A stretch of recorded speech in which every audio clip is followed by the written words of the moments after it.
It's not calling you Josh Frydenberg, it's calling you Dosh Frydenberg. Under the coalition, taxes for hard-working Australians will always be lower. You know, I don't hold a hose, mate, and I don't sit in the control room.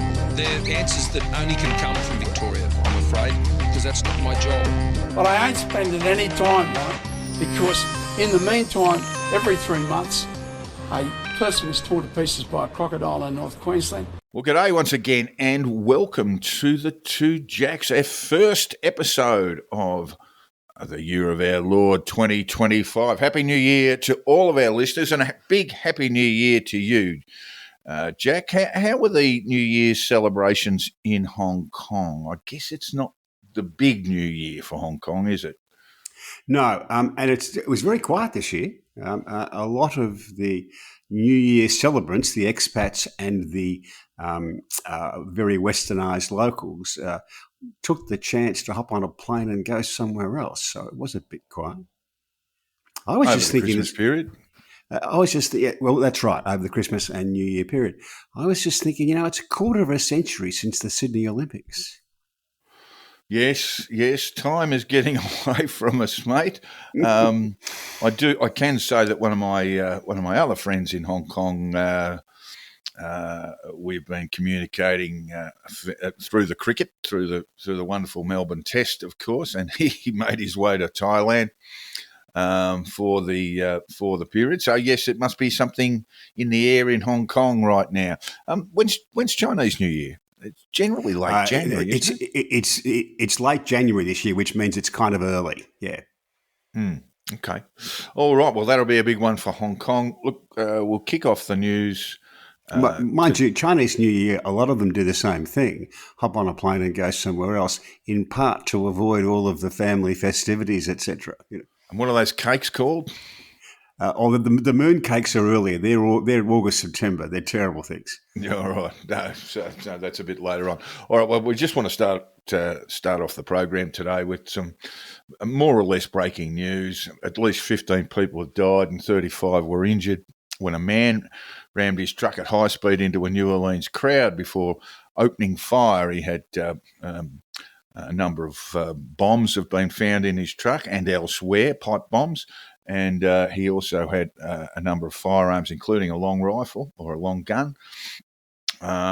15 dead, as I say, through the heart of the French Quarter in New Orleans while people were celebrating their New Year's Eve.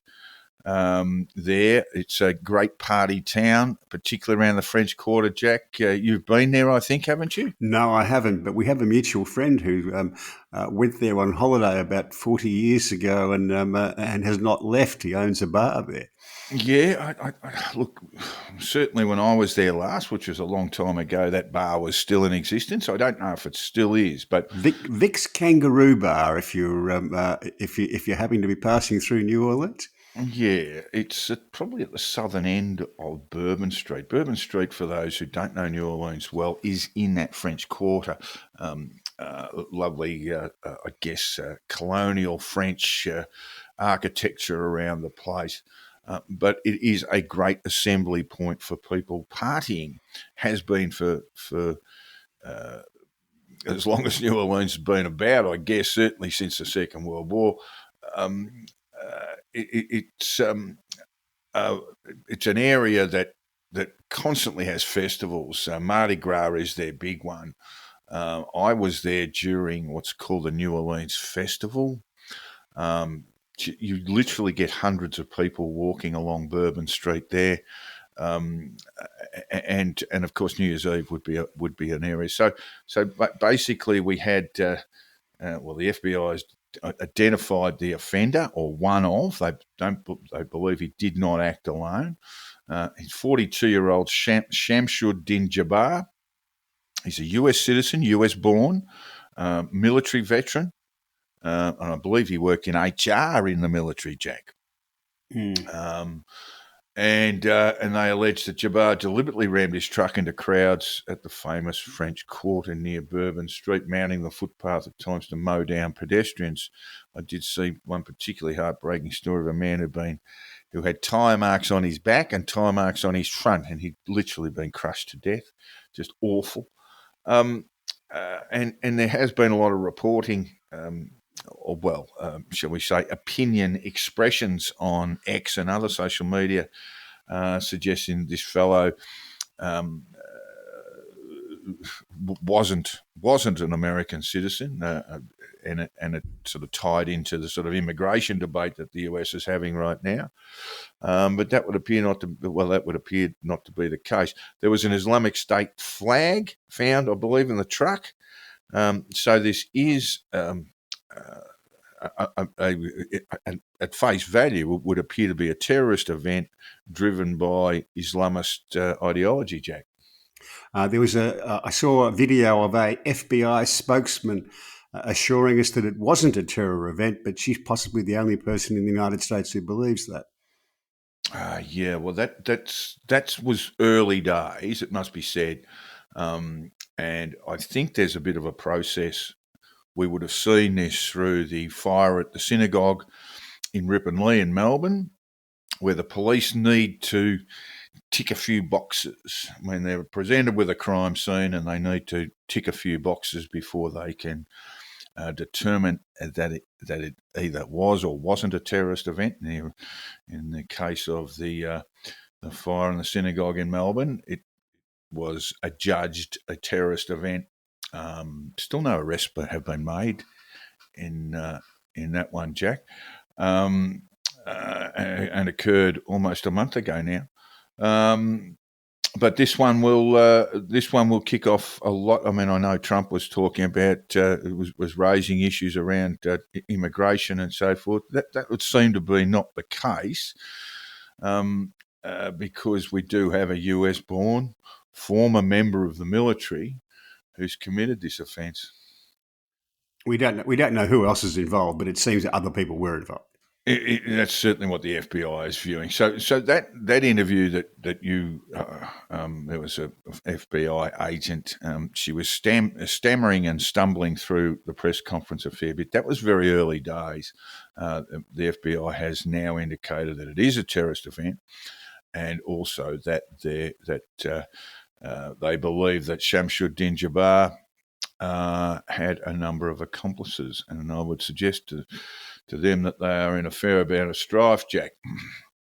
So an unfolding story. We'll know more about this in the days to come, and we'll report on it later or in subsequent episodes. But today is a recording today is to have a look at things that occurred in 2024 and have a bit of a contemplation about how things might go in 2025. We have a couple of elections in the first half of the new year, Jack. The first one is scheduled for March. I think March 8, isn't it? Or is that might sound a bit early? This is the West Australian election. That's the Western Australian election. There is a fixed date there. And of course, the previous election in Western Australia in 2021, very early 2021, just with COVID during the pandemic period, rendered the Liberal Party, well, not even a party status. I think just by the grace of the Labor government, they were given party status, but only have 2 members in the lower house. At the last election in Western Australia, Labor's primary vote was 62%, the Libs 21%. On the limited polling that we have, Labor's vote now is at 41% and the Libs 33%. So that would mean the Labor is going to lose some seats there, and the Libs will gain quite a few at that sort of rate. I mean, you could never going to sustain a two-party preferred, or not a two-party preferred, but a primary vote of 62%. But still pretty high in WA. That it did actually surprise me that WA state Labor has polling running around 40% of primary vote. That's a pretty strong number. Yeah, they should survive. Liberal Party should be turned back into a proper political party. They'll do well enough to achieve that, but they won't. I can't see if they can win. That sort of thumping Um, it was almost existential for the Liberal Party, the thumping that was handed out in 2021. And politics is not like sport. You can get a thumping in a grand final, but next time you play the team, the scoreboard starts at 0-0. Well, That's not how. that's what I mean. When you get that sort of thumping, you're looking at 3 elections in the wilderness minimum. So that's what they're looking at. But there are federal implications around Western Australia. The Libs, and of course, we have a federal election due probably about April or May, Jack. That would be a good guess, I would think. I think that's about right. I don't think there'll be too many secrets. I mean, the specific date might be a bit of a secret, but the months in which the election will be held aren't. I mean, it'll be April or May. I suggest May would be the go-to point. I think Labor would like it to be April or May in about 2 years' time, but that's not going to happen. Yeah, I think they do. They've got a couple of things going for them, but we just want to go through the WA implications for Labor, and it's said that Western Australia is pretty fertile ground for the Liberal Party, Jack. But then I looked at the gains that Labor made at the last federal election in 2022. They picked up Hasluck, Pearce, Swan, and Tangney, and of course Kate Cheney, the Teal Independent, won Curtin. So the Libs lost 5 in total. Now, only 2 of those seats that Labor picked up, Tangney and Hasluck, are deemed marginal. Tangney's would require a almost 3% swing for the Libs to regain it. Hasluck almost 6%, and the others are in the 9s. So I can't see him picking up a lot of seats on that. I mean, I can't see him regaining those sorts of numbers that they did have. Tangney's obviously up for grabs, and Hasluck might be, but they're fairly significant margins, Jack. They are. I think WA is in a curious position where a large margin might be picked up, but they won't get all of them. But Gee, they'd be flat out getting more than 1 on these numbers. No, I think they'll do better than that. Yeah, so I was quite intrigued by that. I mean, I actually, my memory of it was that after the 2022 election, that a number of these gains that Labor made were, in real marginal territory, but there's really only 1, and the rest are fair. The Libs will need to make big swings to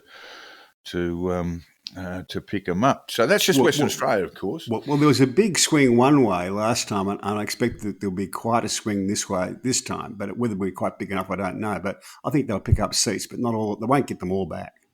Yeah. On those numbers, Jack, you'd say 1, maybe 2, if they're lucky. So that leads into the larger point. Yes, there have been a number of ruminations from various commentators, including myself. I had a piece in the Australian today about looking at the federal election, and the question is, there's a question that was answered firmly in the negative this time last year and throughout most of last year, Jack. Can Peter Dutton and the coalition get to a minority government or even a majority government? The numbers would indicate that if they're going to form a majority, they would need to regain almost all of their Teal seats, if not all. And I don't think that's on the cards. I mean, I think Kate Cheney's got some problems in Curtin. And then we get to this issue about the nuclear policy and how that's going to run with these Teal seats, with these leafy green areas in Melbourne and Sydney, Jack. I think it's completely contrary to the nuclear policy is completely contrary to what a lot of those voters in those seats believe. Former Labor Senator John Black from Queensland runs a sort of an election predicting business, I would call it. Knows that it's a business, but keep going. And he's pretty good at it, really. And he says that the Liberals can get to level pegging with Labor in seats, and depending on which way the independents go, it's actually possible for Dutton to get to government. And he says that on the basis of the Liberals picking up only 2 or 3 of the Teal seats, he thinks they can win previously safe Labor seats. And his numbers sort of stack up. I don't think they will get that far, but I don't think it all hinges on the Teals at all. The first problem the coalition's got, Jack, is that they hold 7 seats themselves by margins of less than 2%. So I'm not suggesting for a moment that Labor could pick up those 7 seats, but they might be able to pick up 1 or 2. And every one that they lose is going to be a problem. We have seen, of course, in Bradfield, which is in the Upper North Shore in Sydney, the retirement of the sitting member there, Paul Fletcher. And that seat's up for grabs for a Teal takeover as well. And I'm told by some people who play in that field that they are fairly confident that Bradfield will go Teal. Will go independent and Teal. So every one they lose makes it more difficult for them to pick up the gains that they need. Labor holds 4 seats by less than 1% and a further 6 by less than 4%. And I reckon a lot of those are up for grabs. So if they lose 9, let's say 9 of those 10. That would give them 68 and the coalition 67, presuming that the coalition picks them all up and they don't go to independent. And then we get back to the point that you have made a number of times that the Governor-General, given that no parliamentary majority was available in the new parliament, the Governor-General would ask the sitting Prime Minister if he can form a government. And regardless of what sort of horse trading has gone on with the crossbench, Anthony Albanese would feel fairly confident that he would have the numbers on the floor to survive no confidence or a supply legislation. Even if he had some doubts that he would have the confidence of the House, he's not going to suicide and say, "No, I can't form a government. give it to the other bloke." That's just not going to happen. No. So that seems to me to be the most likely. I mean, we've got 4 possibilities: coalition majority, coalition minority, Labor majority, Labor minority, and the Labor minority at the moment looks like the most likely scenario. It does. Can I just say this about Dutton? No politician in Australia who has taken the job he's taken, that is to take the leader of the opposition job after you've lost government, has ever got to the Lodge. Yeah, not one, never. No, not. That's right. And he has done a remarkable job to get to this point. Just to get them back in to get the this game. point that they are actually competitive in the game. Don't look at the last election for the low water mark for the Liberals. Look around about the Aston by-election, because they become less popular after they left government because of all the Scott Morrison ministry stuff, all that kind of rubbish, right? So he's done a remarkable job, and he's done it by being disciplined, working hard, keeping his focus.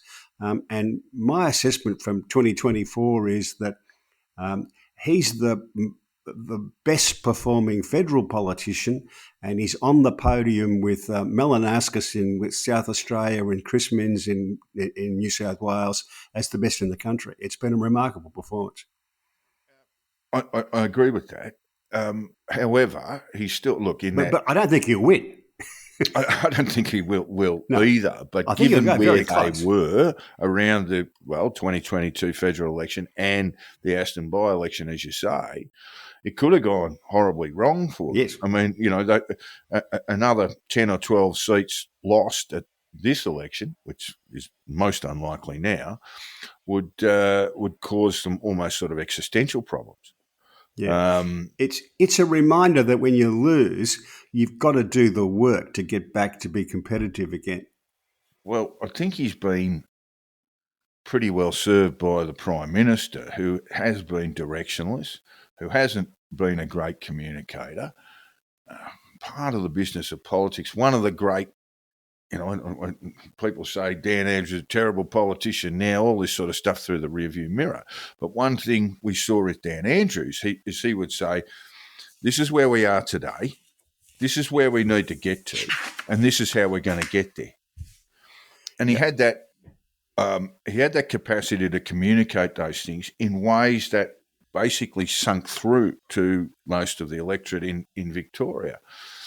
Albanese's not had that narrative, not had that ability to say, this is where we are.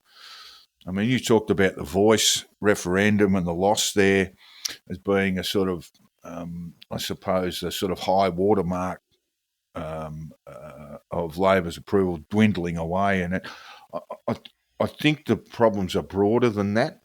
I think Albanese, I was talking about it with a group of mates the other day. I mean, that Albanese, it's almost as if becoming Prime Minister was enough rather than staying as Prime Minister.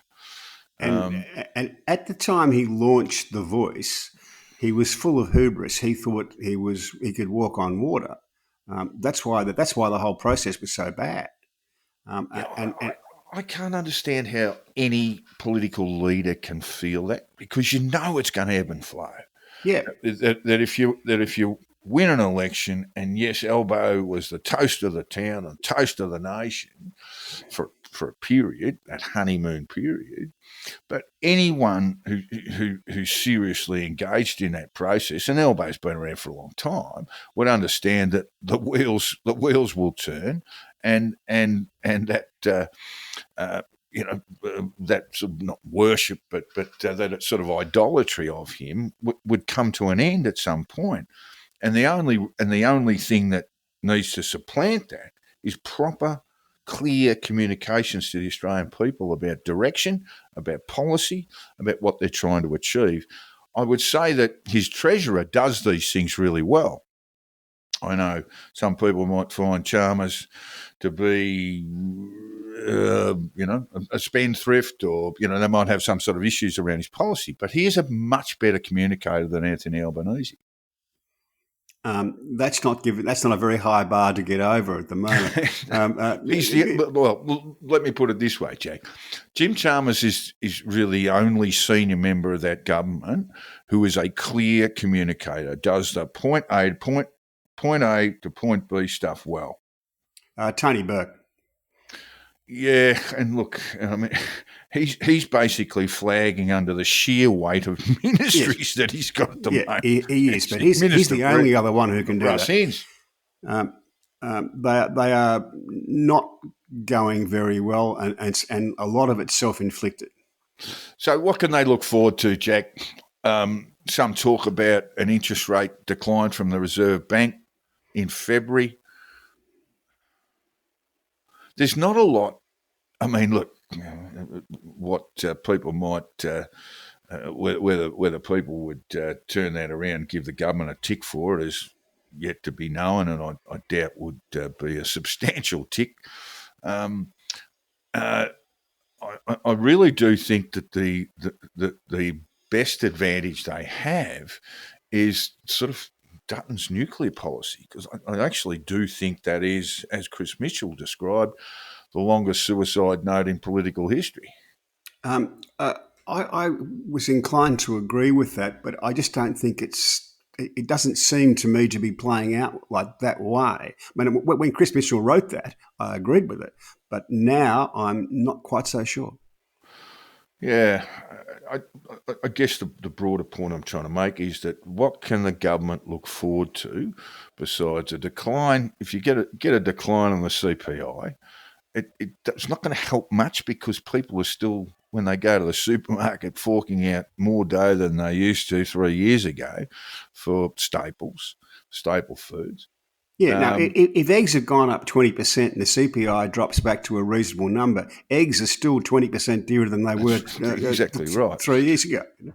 One thing, I mean, I know this is, it can be often seen as junk polling. Anthony Albanese is preferred Prime Minister by 6%. It was 12% last year,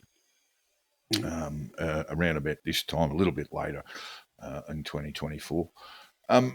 Now, the preferred Prime Minister is, pretty, as we say, a bit of junk polling, but one thing that you get from that poll is where the opposition leader consistently outperforms the Prime Minister as preferred Prime Minister. That would say it's an absolute disaster. But as it stands, Albo is 6 points ahead of Peter Dutton, and I think they get some consolation from that, Jack. Yeah. Look, I still think they're going to stagger across the line, but that's what it's going to look like. Yeah, and then we can sort of perhaps we just avoid the speculation, but the history of minority governments, there's not a lot of history there, but the history of minority governments in Australia is not terribly good next time around. So by 2028, it would be a very difficult election for Labor to win if they do find themselves in minority government, Jack. There was a minority government during the war, and I can't think who was the Prime Minister. Curtin. No, before that was Lyon. Before Curtin, there was a United Australia Party. It was a Nat, wasn't it? A country party, wasn't it? Yeah. And he was asking one of his colleagues whether he should move into the lodge. Was it Ford? Was it Ford? Frank Ford? No, Frank Ford was the Labor fellow who was there for 7 days after Curtin died. That's right. And the Nat Prime Minister was asking his colleagues whether he should move into the lodge. And one of them said to him, "Look, you won't even have time to wear a track from the back door to the dunny if you move into the lodge, you know." It is a bit of a poison thing. Julia Gillard declined for foolish reasons to move into the lodge. I noticed yesterday in doing a bit of research. And Tony Abbott couldn't because they were renovating the thing. And so he was living in the AFP headquarters in the little dingy, got a little bar fridge and a desk and a bed. So there's a lesson there. If you become Prime Minister, move in as soon as you can. You know? Joe Scullin declined to move into the lodge, Jack, and well, it didn't do him any good. Of course, it wasn't a great government. They didn't know how to deal with the calamities that were going on around them. But you'd have to say the first problem was just really bad timing. They in fact, there was an amendment made to my piece today at editorial level, but I'm fairly convinced that Scullin was sworn in 2 days before, but his executive, his cabinet was signed in on the day that Wall Street went into meltdown. And it's like, okay, this is going to be tricky. Ben Chifley didn't move into the lodge either, I don't think. He stayed in the hotel. He did stay in the pub. What was it? The Currajong? The Currajong. It's still there. They always put you in a room if you stay there, and they tell you this is the room that Ben Chifley was in. You know. Well, my favourite story about Chifley, Jack, is that the Prime Minister's direct line number was very similar to a butcher shop in Manuka, and people would ring, get the digit wrong or get the dialing wrong, expecting to speak to the butcher, but they would find themselves talking to the Prime Minister, to old Chiff. But Chiff didn't let on, and he'd just write down their butcher shop orders, pass it on to the secretary, who'd then ring up the order for them at the butcher. A kind of gentler time it was, Jack. It was. Well, he used to walk across the park to the to Parliament House from the Courage. God In bless it. fact, I think there's a statue of he and Curtin. I think on the walkway there. Yeah, God bless him. God bless him and John Curtin, two of our great leaders. Yes, look, it remains to be seen, but I would think that the most likely outcome at this particular juncture is that Labor will be returned probably by minority, but we will see. We've got a few months to get their act together. Where will that leave Anthony, the Prime Minister? Well, can we leave that discussion to my predictions, Jack? We'll go into our predictions in 2025, and we'll do that then. Of course, we are less than 3 weeks away from Donald Trump being sworn in as president. The second only president to serve 2 non-consecutive terms. There's been a chaotic nomination process, Jack. It was an early Christmas present to me, but Matt Gaetz running away from a press scrum with reporters saying, "Are you a pedophile, Mr. Gaetz? Are you a pedophile?" was just something I didn't expect for Christmas, but it was a lovely gift anyway. How does Trump's first weeks in power look, Jack, or return to power? The thing that struck me since the election is how very different it's all been since 2016. At this stage in 2016, early 2017, there were calls for Trump's impeachment, and the civil service in Washington was gearing up a kind of resistance effort against him. And all of that's gone away. There is just none of that this time around. He has extraordinary authority, doesn't he? Yeah. Last time he had very little authority going into inauguration. This time his authority is very, very strong indeed. It's never absolute because that's just not how the American political system works. There are checks and balances. I think a lot of people forget these things, don't they? Yeah. There are checks and balances about anything that he might do by executive order or by some other means. Yeah, despite the views of some very well-paid, $20 million a year television pundits in America, he doesn't have the authority to send around buses collecting them up and putting them in camps. So he goes in with a great deal of authority. The nomination process will kick off through January when Parliament comes back on, I think it's on the 6th or 7th, when the Congress comes back.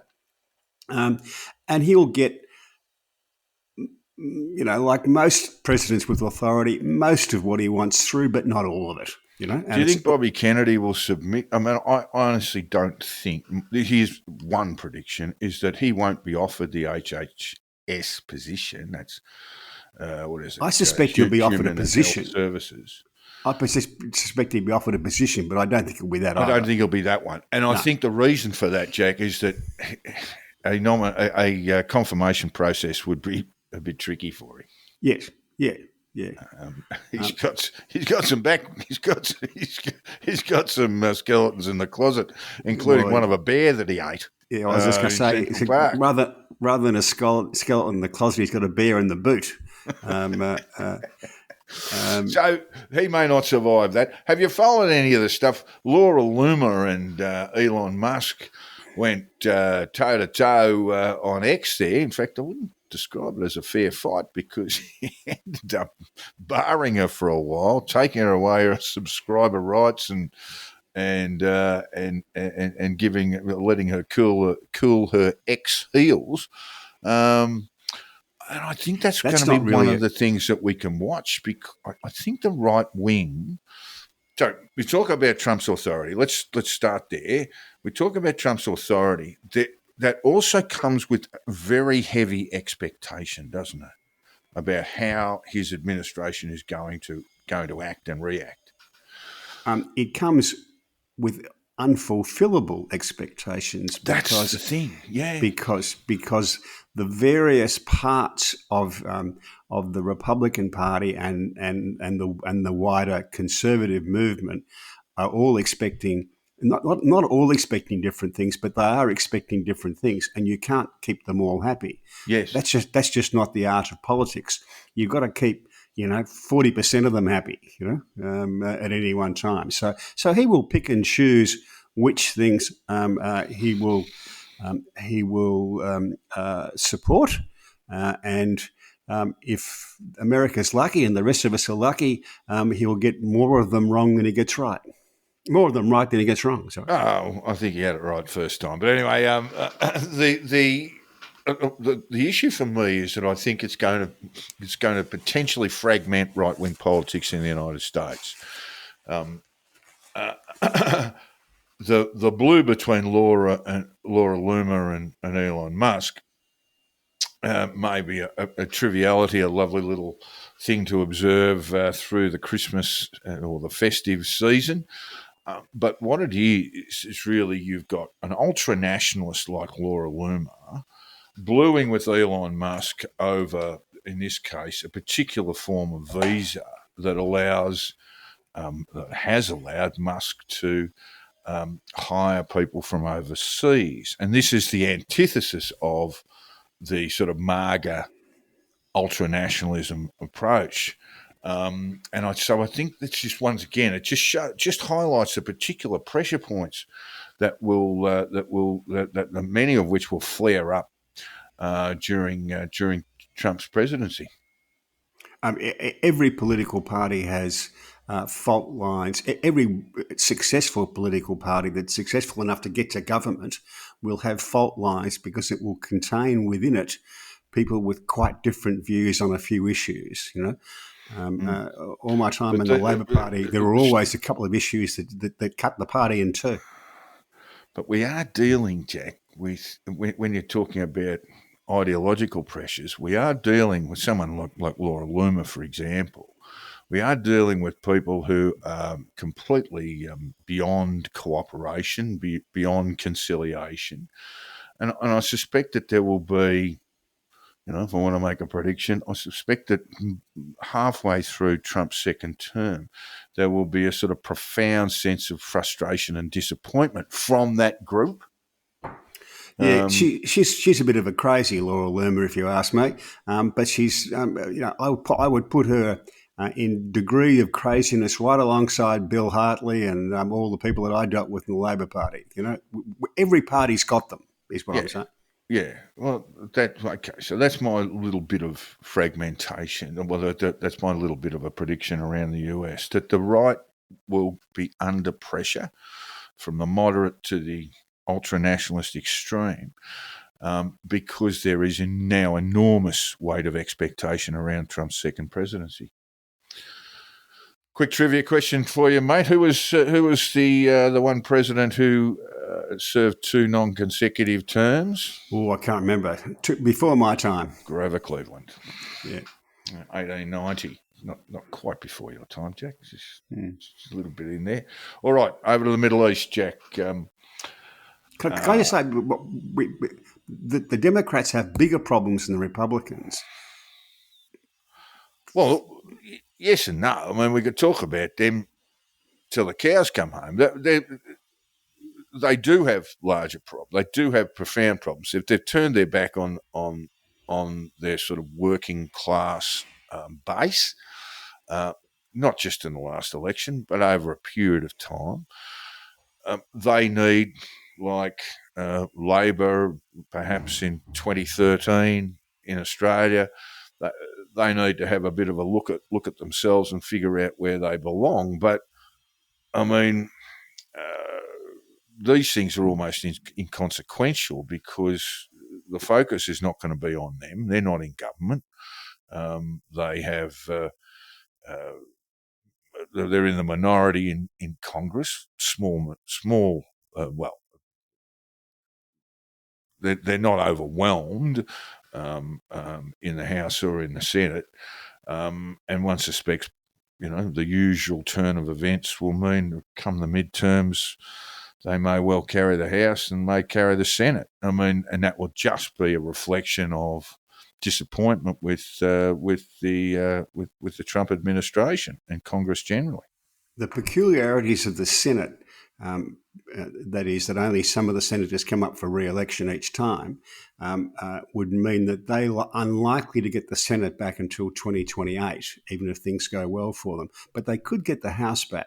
But the only way they're going to be able to do that is to sort out their own internal divisions, which are every bit as bad as the Republicans. Well, I mean, we could go back to 2022 in Australia and talk about the Liberal Party, and you said quite rightly that Peter Dutton has been a successful and effective leader of the opposition, but they've happily just put the band-aids on the major problems and just moved on because they believe that there is an electoral cycle, and there is, that things will turn, and if you keep your head down and you don't have too many public displays of dissent within the party ranks, you should be okay, just on the basis that the other mob are going to make plenty of mistakes. Yeah, and that means you've got to have that. This is what they're missing at the moment. You've got to have a Dutton-like figure who can provide a bit of leadership. They frankly don't have that. Right at the moment. They do, yes, that is their issue. They don't have a strong leader either in the Congress or just as an opponent to Trump. But honestly, I think those things will tend to sort themselves out in the way that most losing parties do just put the band-aids on and don't worry about any great reform within the party. It's just the way things go in democratic process.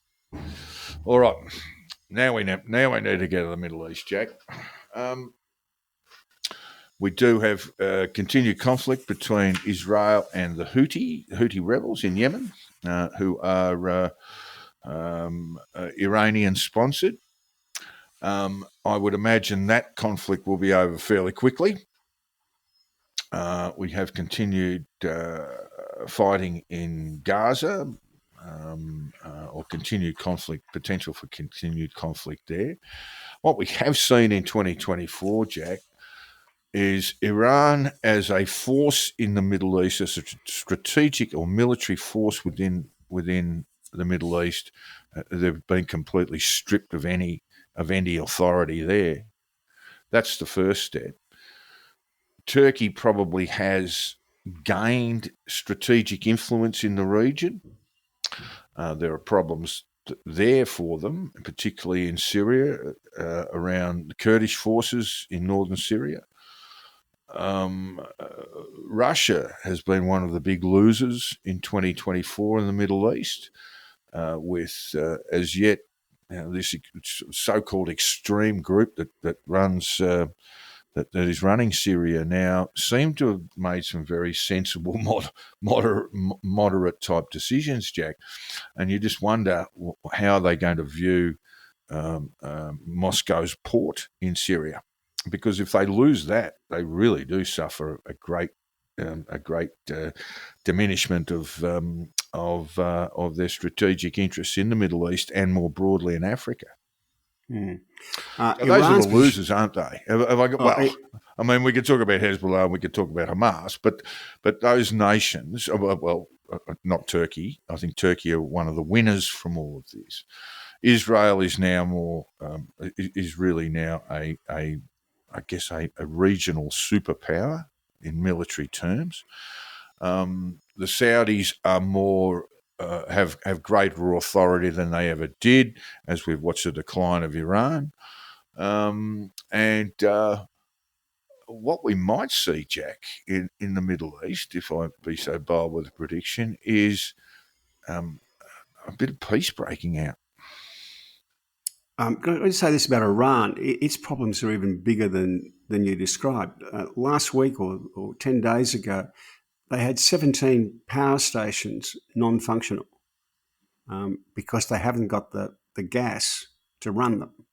So they've having to make a choice. We're having to make a choice between cutting off the gas supply to people's households, which, as it's winter in Iran, would make them cold and angry. Come at a political cost. Yeah. Or cutting off the supply to manufacturing companies, and they cut off the factories. they'll be very lucky to survive the leadership in Iran. Um, they tend to play a long game, Jack.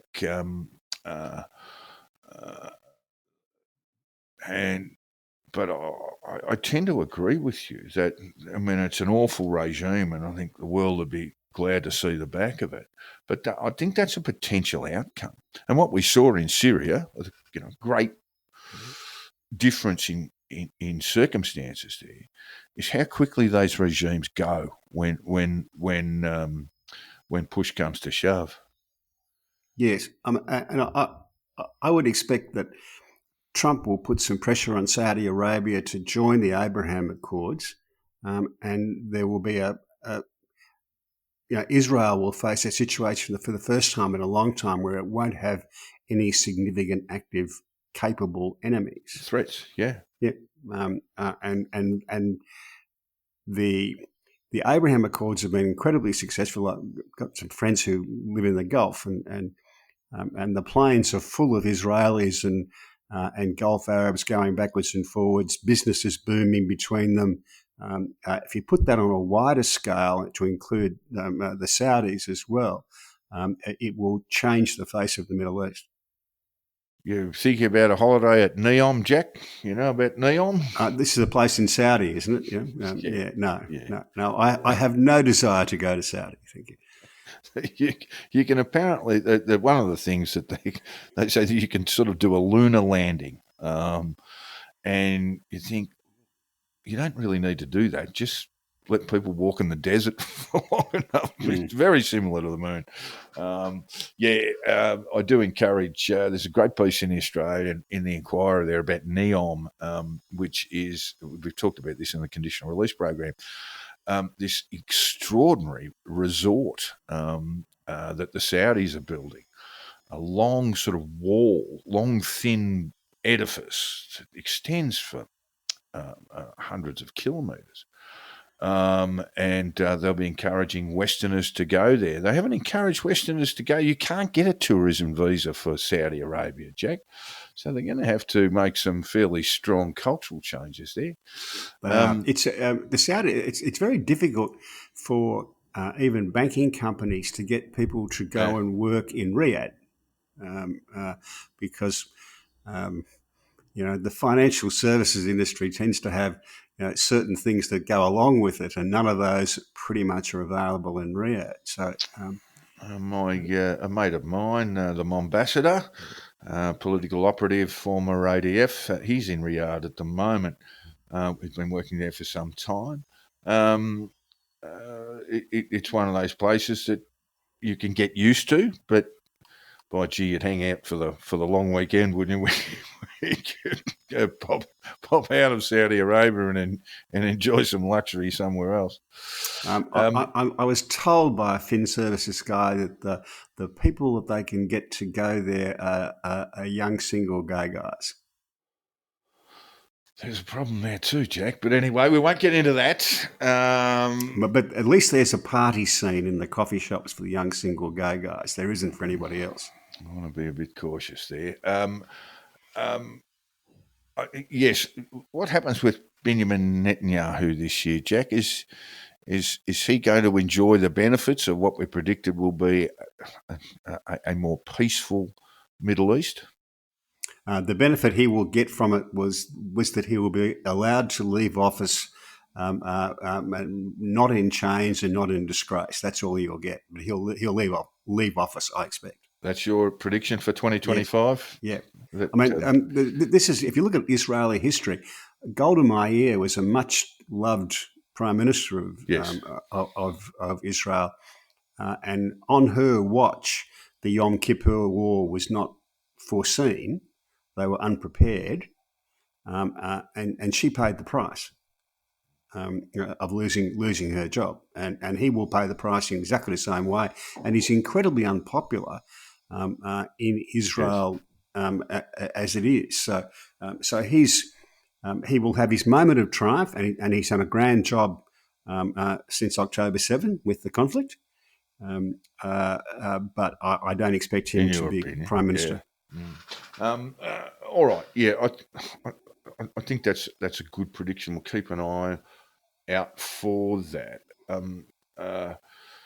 Netanyahu will, and it hasn't been properly addressed, but how the October 7th attacks occurred without any intelligence, any preparation ahead of it. It just beggars belief when we've seen some of the incredible work of Mossad since then. I mean, the business of handing out pages that were explosive to senior members of Hamas and Hezbollah and so forth. It's just genius, you know. It's a James Bond level of genius. And so, I tend to agree with you that Netanyahu's on fairly shaky ground. But The because other thing we really haven't acknowledged is that every weekend in Tel Aviv there are protests against the government by Israelis. Yes. Significant numbers too. Yeah. They're a fractious lot, the Israelis, it's fair to say. There are always protests. And he'll, retire with some grace to his place in Tel Aviv, and he'll be fine. But he won't be Prime Minister, I don't think, at the end of this year. All right. Good stuff. We'll keep an eye on that. Over to Europe, Jack.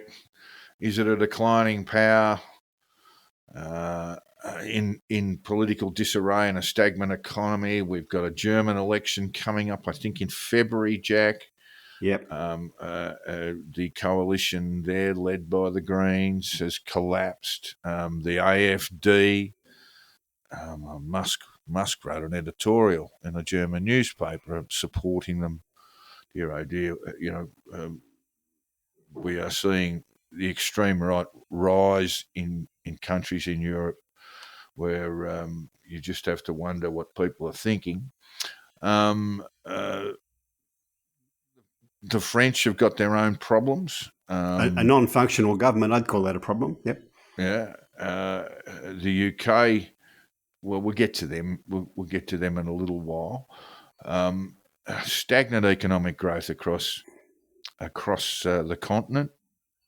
The one success story is Poland with a left-wing progressive government in power just for a brief period, and they're the kind of powerhouse of the European economy at the moment. But we did see and we did discuss in one of our programs last year that the EU as a trading bloc, the GDP figure attached to that was very similar to that of the US economy 20 years ago. And now there is a huge gap between the United States and the EU. The American economy has grown for the most part. GFC notwithstanding, and pandemics notwithstanding. But Europe has just got this sort of stagnant growth. There are also major cultural and social issues around immigration, around refugee policy. I guess we don't want to say that there's a great crisis throughout the continent, because it's an extraordinarily resilient place. But they have some problems that they're going to have to deal with, and they're going to throw up some rather odd political results over the next year or two. Yeah, most likely result in Germany that the other sort of centre will switch from centre left to centre right, and the AfD will do well, but won't get enough seats to actually form a government for itself. No one will sit in government with them. That's the thing. That's always been the way with these extremist groups, whether it's the Golden Dawn in Greece and others that I won't bother mentioning. But it is still alarming in a country like Germany that a right-wing extremist party is even on the ballot and looking like some considerable success this time around. But the problem they've got is that the centre parties, both in France and in Germany, and they're the power. France and Germany are the powerhouse of the EU. If they're not going well, the EU's not going well. But the centre parties in both countries are not on board with what their voters think across a range of issues. And the cost of living thing's killing them both. That's true, but there's a whole lot of issues: net zero, identity politics, DEI, immigration. They haven't got anywhere near close to what the voters think on those things, and until they do, it's going to be dysfunctional. In France, I mean, it's not DEI. Those things are all sort of right wing talking points, and mainly nonsense. In France, what you have there is you've got a president who's not listening to his National Assembly, and his National Assembly is essentially a socialist left coalition, and so you've got differences between. You certainly got differences between perceptions of what the ruling class should be doing, but in France, for example, it's far more complicated than just sort of DEI net zero stuff. I mean, climate change is not an issue in France. Generally speaking, climate change has been fairly successful throughout Europe. Not in Germany. Not in Germany. It's killing the German economy. In what way? Because their power prices are the most expensive in Europe, and that's self-inflicted. We've been through this, Jack, and they're nowhere near the most expensive in Europe. We've been through this. We actually went through this in our last episode. The most expensive electricity in Europe is in the Republic of Ireland. Yes. Right? Germany and the UK, I'd say, got about third and fourth. So it's not the most expensive. The Republic of Ireland isn't a manufacturing powerhouse. Yes, it is. Germany's supposed Absolutely, it is. It's one of the biggest pharmaceutical manufacturing nations on earth. So these things, and I just honestly think that you're looking in the wrong places for the right answers. There are issues around immigration. There are in Germany. There are issues around energy pricing because, and you're correct about this, is that the Germany of 10 years ago became essentially beholden to became addicted to cheap Russian energy. And they've had to, since the invasion of Ukraine in 2022, February 2022, they've had to turn their economy, turn their energy requirements and their energy delivery systems around. The people in Germany will not wear nuclear energy. They just won't. That's why they closed them all down. And now they're going through renewables and gas, and they're going through a transition phase. And brown coal. I believe that they do have a number, but I think their contribution of coal is less than 10% to their entire grid. So we're not talking about a whole lot of stuff, and it is part of that transition again, part of that transition to renewables. And once you get to renewables, Jack, you don't have to shovel shit into the furnace. So you do not have that that obligation to an external nation to supply you with electricity.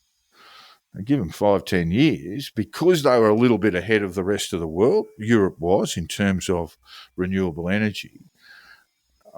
I think basically they've got a lot to look forward to. Yeah, well, they don't seem to think so, and I'm a bit on their side with that. Yeah, well, I mean, you mentioned sort of climate change. We'll go through some of these statistics on climate change, mate, in a little while, and we'll see how you feel about all of that at the end of it. But let's look at the UK first. How's Labor going? They're very, very slow out of the blocks, which was staggering to me. But I'm starting to think that's part of Sir Keir Starmer's approach, that he's this kind of bureaucrat wrapped up in Prime Minister's garb, who just sort of gets about doing things in a sort of quiet way. There have been a number of protests about his budget, because basically they had to deal with enormous problems economically and in regard to state spending. And I think there was an expectation. I mean, I think there's certainly been a media expectation that Sir Keir Starmer's government, Labor government, has, in their very short period in power, has failed to deliver. But what they're dealing with is 10 years of terrible politics and terrible policy. My view, they're going very badly. They've got a stonking great Commons majority. If an election were held next week, they would hold on, but only just. And the Tories... Well, I mean, seriously, what's the point of polling when they're 6 months into a 5-year term? He's had the most precipitous drop in preferred Prime Minister. Again, I agree, normally a nonsense polling. But there's nowhere where they're going well, is what I'm saying.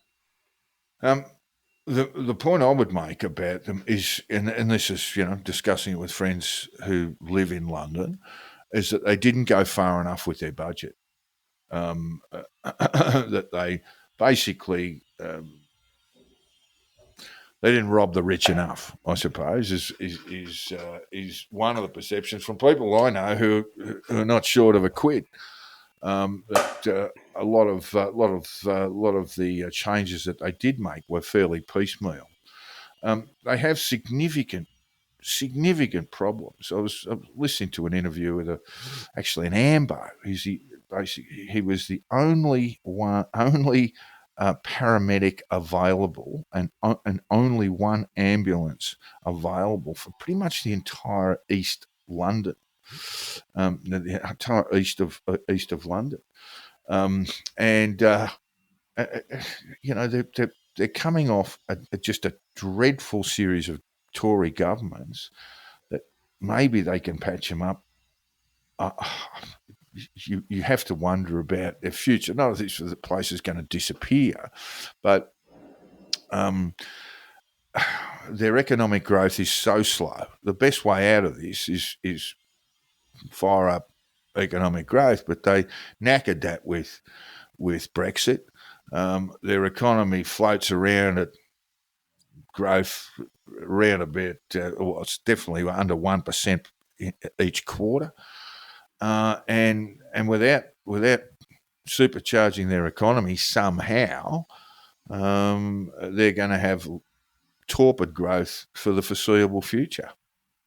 Their growth's a bit fairly profound social problems there. Their growth's better than Germany and France at the moment, but it's not good. It's the Tories aren't really their worry at the moment. Their real worry is reform. Tories? Sorry, what was that? Sorry, the Conservatives aren't Labor's problem at the moment.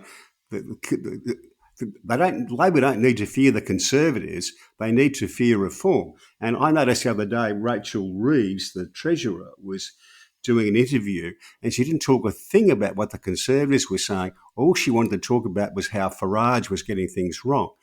He's got them rattled to some extent. And I saw an interview with a Labor MP. I would need to look at the interview, but again, they got 14% of the vote. They got 5 seats in the Commons. Yeah, I understand that. Is this an interview with a Labor MP? People keep saying there's going to be a reform breakthrough. Well, if you come out on the doorsteps on my patch, they've already broken through. The question is whether we can beat them back and whether Keir Starmer is the man to do it. And that's from a backbencher. Yep. Well, again, they have 5 years. They've got 4.5 years in power to get things done. They've got significant structural problems to deal with. They probably didn't go as hard as they could have with the stonking majority they've got in terms of their budget last year. Could have gone a lot harder. Could have gone a lot harder on the Royals for a start. we've just discovered earning millions of dollars from things like property rentals and all these sorts of things, all tax free. That would have been a pretty good exercise to cut into them, even just symbolically. But yeah, we'll see. I mean, you'd even wonder the history of right-wing parties, extreme nationalist parties everywhere, is that they splinter and fall apart. Certainly within the space of 5 years. We'll see what's going on with reform in 5 years' time. Maybe they won't still be around, or they won't be around intact as they are at the moment. No, that's quite possible. Okay. Ukraine and Russia. Will the Trump ascendancy lead to peace talks? Certainly, I think the campaign talk from Trump was that he'd knock it off in a day, if not a week. But tell me, why should the Ukrainians sit down and enter into peace talks with Russia while Russians are still on their land, having invaded it? I mean, that seems to me to be that would be the stumbling block for me. Get back to February 2022 borders, and then we'll talk. I think that will happen because the Ukrainians want it. Oh, well, what I'm saying, Jack, is that they're not going to have peace talks at any cost. And really, the Russians should be told, go back to your February 2022 borders, and then we'll talk. No, I don't think that. I don't think the Ukrainians will do that. I think that was US policy, basically. Yeah, that was US policy, and that was the policy of the Ukrainian government up until now. Yeah, I think the Ukrainians will want some kind of accommodation and will want peace, and I think the Russians certainly do. All righty, we shall see about all of that. I can guarantee you one thing, listeners, it will not be solved in a day with a telephone call from Donald Trump. That's something we can put the house on. Now, Jack, you and I have been battling about electric vehicle sales. And I just wanted to go through sales figures for as much as we have. We don't have the final quarter of 2024 to get through. EV sales global, Jack. In 2023, nearly 1 in 5 cars sold globally was electric. And that was a 35% increase from 2022. Sales are expected to continue to grow, with predictions of 17 million EVs sold by the end of the year. This would put EVs at 20% of total car sales. In the US, in quarter 3 2024, electric vehicle share of sales reached 8.9%, so significant lower than the sort of global average. But that was the highest level ever recorded. This was an increase from 7.8% in quarter 3 2023. Some Trump policies that we might expect might be to take away some of the concessions that are extended to EV buyers, and that might slow sales there. In Europe, of course, new electric vehicle registrations rose by 20% compared to 2022. 3.2 million EVs sold into Europe, but those concessions, those rebates that were available in countries like Germany, for example, have now been withdrawn, and we've actually seen a bit of a decline in sales in EVs as a result. The end of EV subsidies in Germany, as I say, led to a 45% year-on-year decrease in EV sales in the third quarter of 2024. Overall market in Europe, electric vehicle volumes forecast at the market will continue to grow by about 2.4% in 2024. China, of course, EV sales are expected to reach 1.4 million units, jumping almost 48% year on year, growing 10% from November. I mean, that's where really the future of EVs are in China for a start. And in Australia, Jack, EVs made up 9.5% of new light vehicle sales in Australia, and that's a 150% increase from 2022. EV sales for the third quarter of 2024 were down. So where do you see, are EVs going to continue to be a niche purchase, or do you think that slowly but surely these electric vehicles will account for, and this was our bet, the majority of sales by 2030? There are already a majority of sales in about 4 or 5 countries, cold, miserable countries: Norway, Sweden, Denmark, I think. Miserable countries, Jack. Why is Norway miserable? Oh, anyway, Just that because cold. it's cold? Yes. Oh, yeah, okay. It's not, you're not talking about our Norwegian, Swedish, Danish, Finn friends as being miserable people, I hope. Well, it's something about the cold weather. It makes them very fond of telling people what to do. That's certainly true. But I mean, you were babbling on about how they're no good in the cold, Jack. The electric vehicle's no good in the cold, mate.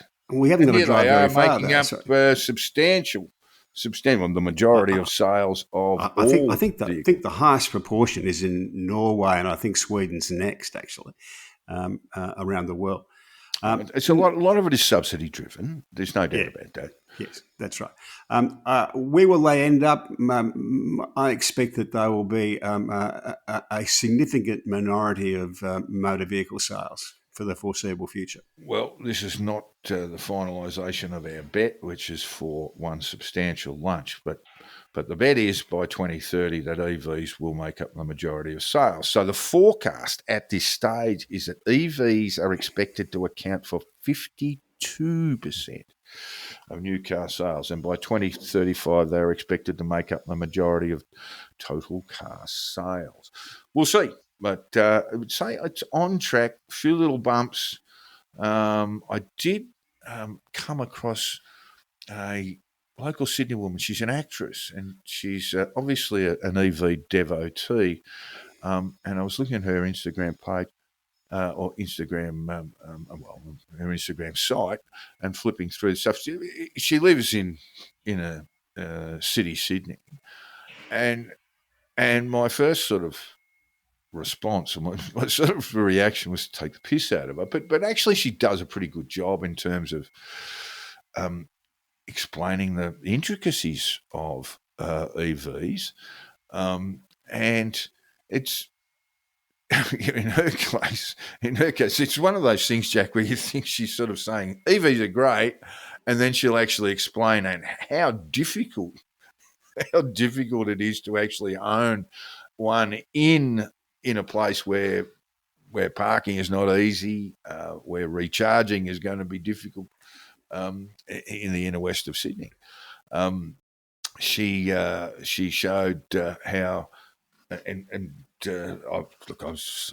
a babe in the woods when it comes to EVs, but they come with a charging kit that you can just plug into your standard power point, and they will charge at 10 kilometres, give you 10 kilometres per hour, which is incredibly slow. Then she said, look, I've got a permit from the City of Sydney or somewhere around there that allows her to cover cable around the outside of her property in order to get a slightly faster one. And you're starting to think, gee, this is getting difficult and expensive if you've got to request permits from councils and all that sort of stuff. And then she came up with a particular charging source. But even at that level, you're still talking about 40 to 50 kilometres per hour. Now, in the inner west of Sydney, if you're just tottering around in a supermarket and all that sort of stuff, might be enough. But for regional Australia, I still think the technological advances are yet to come in terms of battery and range. some of the new vehicles on the market can be charged at, with the right charging stations, can be charged at 120 kilometres per hour. But that's part of the problem. So yeah, look, I can understand why people are a bit wary about them. I saw a review of a new Chinese EV. It's not a hybrid quite, but it's got all the bells and whistles. They really are going all out, the Chinese, on putting all the little bits and pieces onto the cars. And this has 4 electric motors, 1 on each wheel, but it also has a 4-cylinder motor in the front. And the 4-cylinder motor in the front doesn't drive the vehicle. The 4-cylinder motor in the front is just there to keep the batteries recharged when needed. And that's the sort of thing that will happen, in my view, is that there will be some different kind of hybrid method to what we're using now. At the moment, the hybrids drive the car and the electric motors help out. Oh, well, there's rechargeable hybrids, and then there's ones that don't that charge while driving. Yeah. Well, I suspect the future will lie for most vehicles. Will be in some combination of the things, but I don't think that a pure EVs are going to get to the majority. No, I don't. Look, there is probably a pocket of. I mean, I think looking at my car out in the driveway now, I drive a RAV hybrid, and that is, I think, the biggest selling SUV at the moment. So people are doing that. People are doing on the basis that they'll save some money on juice and still be able to drive a car that they won't have to sit around and wait a couple of hours before they can use. But I think those are interim sort of technologies. I think EV, the point this woman makes, and I think it's a really good point to make, is that your ICE vehicles and your hybrids are more likely to cost you cost you a lot of money in terms of servicing, because there's so many moving parts, and EVs don't have that, so they tend to be low maintenance vehicles, and I think that's the thing that'll sort of drag it towards dominating sales. At the moment, you've still got these issues around charging and range. Anyway, I've got a question for you about electric vehicles and cars in general. And this came up, a Tesla Cybertruck exploded and burst into flames Wednesday morning just outside the entrance of the Trump International Hotel in Las Vegas, killing a person inside and injuring several other people. Now, it's a suspicious blast and is being investigated as a possible terrorist attack. But it just made me think about fires around cars. And I'm talking to some fireys not so long back. They get called out for one of their most common call-outs for the fire brigade is to go and basically put out cars that burst into flames for whatever reason. So my question to you, Jack, is which car is most likely to catch fire? Is it an EV? Is it an ICE vehicle? Or is it a hybrid? Well, I haven't got a clue. It's really interesting. The EV's virtually negligible chance of any fire, and this is according to US insurers. Passenger EVs have a 0.0012% chance of catching fire, and there is no record of any sort of fires occurring. I checked with my fiery mates around charging. So it's, for whatever reason, on the very rare occasions, EVs do catch fire. They can be hard to put out when they do, but still, yeah. You don't throw. I don't know, to be honest. Don't throw with all electrical fires. You don't throw water on them. That's about 100 times less than an ICE vehicle, petrol or diesel powered vehicle. They have a 0.1% chance of catching fire. That's all fires, by the way. So these are insurance based on insurance claims. But hybrids, Jack. And I didn't know this, but hybrids, they're about 3.474 0.5 fires per 100,000 sales. So that means a hybrid is 3 times more likely to catch fire than a ICE vehicle, internal combustion engine vehicle, Jack. So I better keep an eye on mine, keep the fire hydrant handy. Don't smoke in it, mate. I don't. So there you go. Because as I say, was caught watching this woman's Instagram thing. She's a big user of EVs. She's a big pusher of EVs, and she said, "Oh, well, hybrids are more likely to catch fire." And I thought that can't be right. Checked it out. Yes, it was. All right. Very quickly now, big tips for 2025. You've got someone who basically divines the future from asparagus, Jack. Yeah, this is from my favourite newspaper, the New York Post. She describes herself as an asparamancer. And what she does is she picks up the asparagus tips and drops them, and they form a certain pattern, and she can read this pattern. She predicted the... and presumably no one else can. No, that's right. Otherwise, there would be no point. She predicted. She predicted divining asparagus. Yeah, yeah. This happened in September 2022. She picked up the spears of the veg and dropped them, and it formed the shape of a broken crown. And she knew from that the Queen was going to die. The Queen, to be fair, had raised the bat at 100 a few months before. It's not the greatest prognostication I've come across, Jack. So the New York Post is very good at this. What do they describe her as? The sustenance-based spiritualist, which I thought was very good. Anyway, her tips for 2025: more civil unrest through Europe and the Middle East, political resignations. Wow, that's spooky. That's just spooky stuff. There will be a lot of political resignations and a major health scare. European car makers will hit major problems, all connected with EVs. Stock markets will be jittery, and the royal family will have more trials and tribulations. And there'll be more royal deaths. So she plays right down the middle there. All of these things are actually foreseeable, Jack, without reaching for the asparagus. Yeah. Well, personally, I don't use the asparagus. I think my tipping record's pretty good. I got the Aston by-election and the voice right. But I go down to the pub and have a couple of James Bogues and try and work on it there. All right, that's it. That's nothing for you for 2025? What will happen? I think I've already said Netanyahu will not be prime minister. That's a good one. Labor will probably win I think Labor will win the federal election, just sneak through with the minority government. I'm not sure where that leaves the prime minister. What else is going to happen? I think we're in the death throes of a few of the sillier ideas around the world.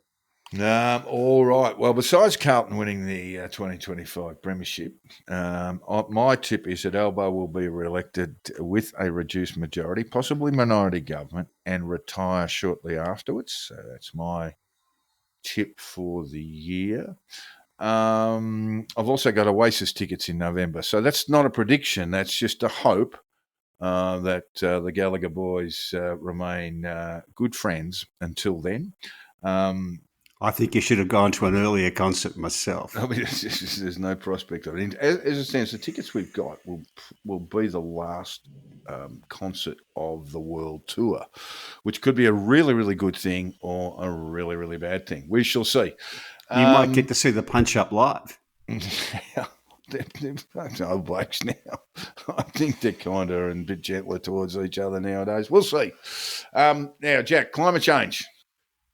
2024 was the hottest year on record, and it broke the record set in 2023, where global average temperatures rose by 1.18 degrees. 2022 was the seventh highest recorded global temperature. 2021 1, tied for 8th, with 2020 was 3rd, 2019 was 4th, 2017 was 5th, 2016 was 2nd, 2014 was 10th.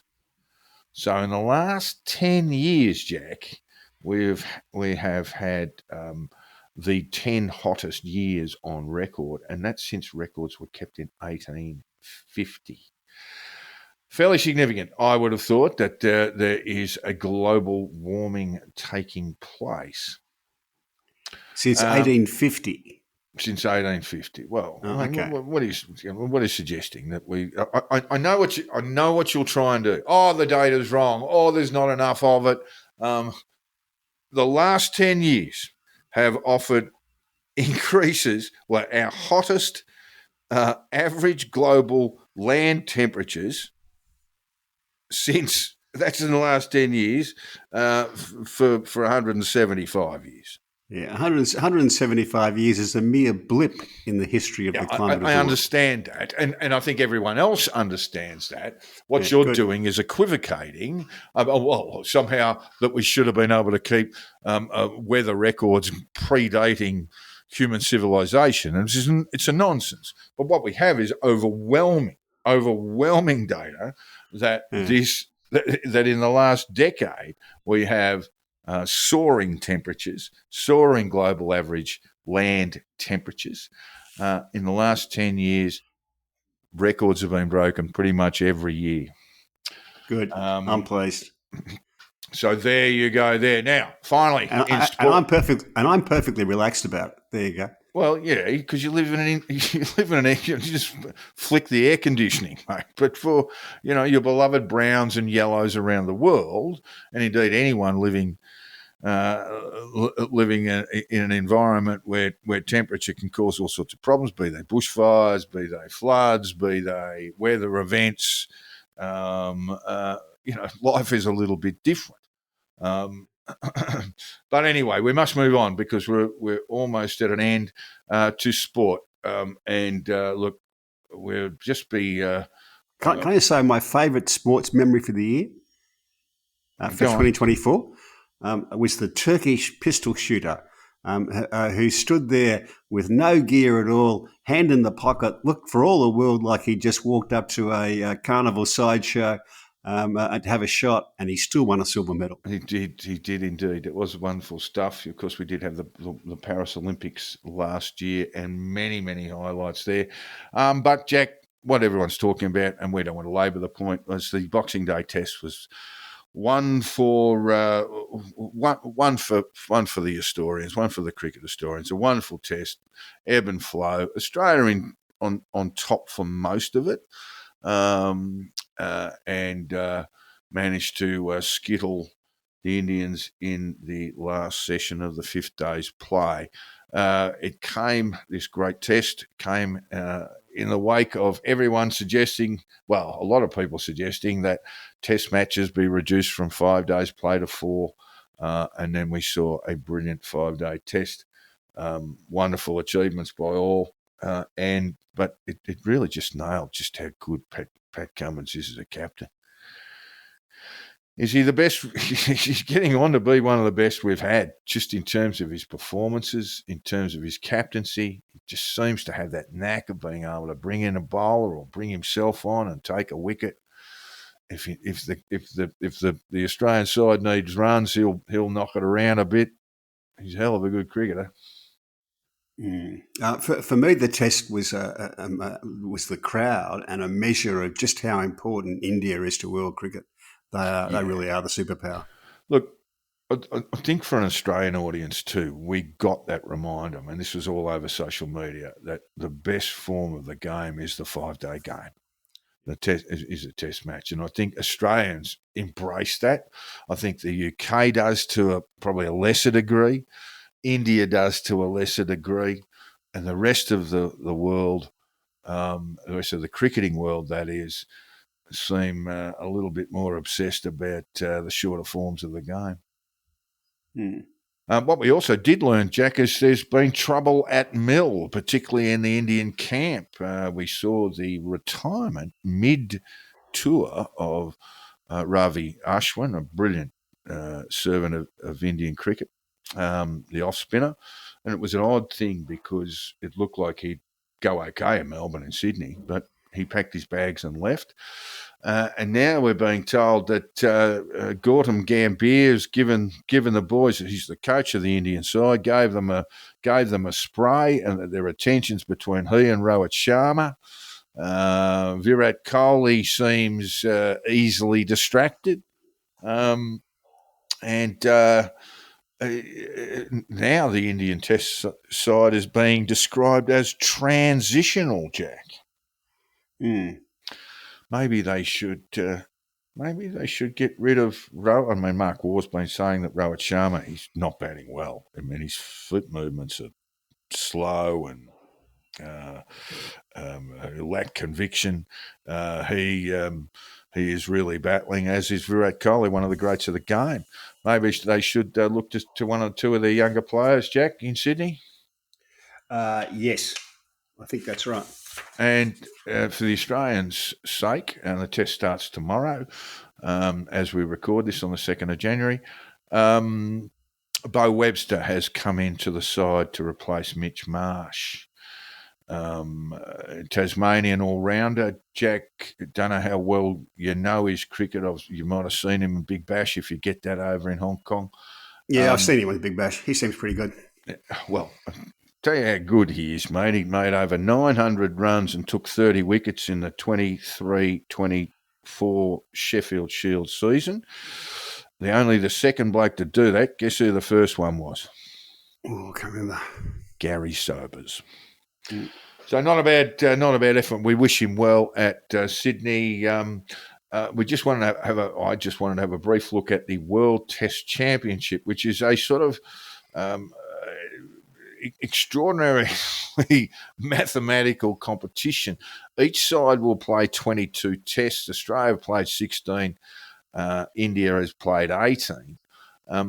The story goes that if India loses or draws the Sydney Test, it cannot qualify for the World Test Championship in 2025.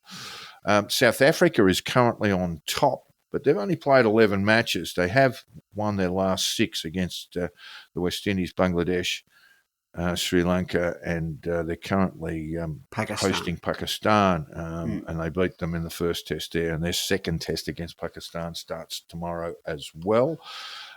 England are the only side to have played the 22 tests, and they lost 10 of them, Jack.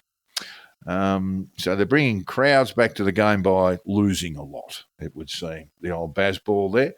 Australia looks like they're almost certain finalists. As I say, South Africa have got 11 tests to play. India may not make it. In fact, out of their last 18 tests, they've drawn twice and had 1, 2, 3, 4, 5, 6, 7 losses. So they're not travelling all that well. On social media, a comment, a question first of all. Why do we play the World Test Championship at Lords? And the answer, so it can be a neutral venue. Most certainly in this case. Look, there may come a day where England qualify to play in the final. It certainly looks like Australia will be there to defend its title. India would seem not likely. New Zealand have got a few tests to play, but they've had too many losses. It looks like an Australia-South Africa final, and I wouldn't mind backing Australia at those odds. But South Africa have been very good in recent times. Do you catch any of the Big Bash, Jack? I see bits of it, yeah. It's like cricket wallpaper, isn't it? My wife came in and said, "Oh, the Big Bash is on." I said, before Christmas, "Oh, the Big Bash is back." And I said, "Yeah." He said, "Who's playing?" I said, "It doesn't matter. It really doesn't matter. It's just cricket. It's on." And you can dip in and out of it as you see fit. If I wander down the hill to have an evening beer, it will be on in the corner. That's my view of it. And sometimes the last 5 overs are pretty good, Yeah, and it's great. But look, there was a game last night. I think Melbourne Stars had their first win for the season. Marcus Stoiner's got a 50, batted pretty well. But it was one of those games where they were always going to win, and it was, to be honest, a bit dull. Yeah, and I have I have no idea who's where on the standings. I've got no idea what. I'm just watching it and enjoying half an hour's cricket or so, but I've got no idea what effect that has on the season, or who won last year, or anything like that. Oh, the Scorchers are the team to beat, but I don't think they won it last year. I'm a bit uncertain about this, but certainly the two top sides at the moment. Isn't that a measure?